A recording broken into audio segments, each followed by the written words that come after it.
Visakha railway zone విషయంలో కీలకమైనటువంటి అంశం మనం ఇప్పుడు బిల్డింగ్ కడుతున్నారు ఇదంతా నడుస్తుంది. కానీ దాంట్లో కొత్త ఉద్యోగాలు వచ్చింది లేవు. ఏమి వచ్చేవి కూడా కాదు. నేను ఇంతకుముందే ఆ అంశాన్ని ప్రస్తావించా.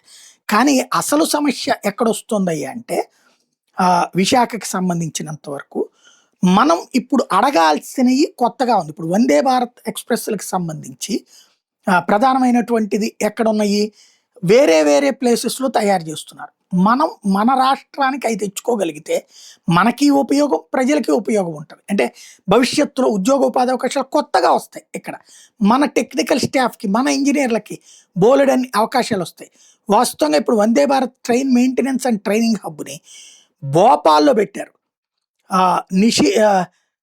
నిషాత్పుర రైల్ కోచ్ ఫ్యాక్టరీలో పెట్టుకొచ్చారు.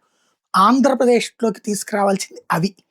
మనకి వాస్తవంగా రాయనపాడు లాంటి చోట్ల వేగన్ వర్క్‌షాప్ ఉంది.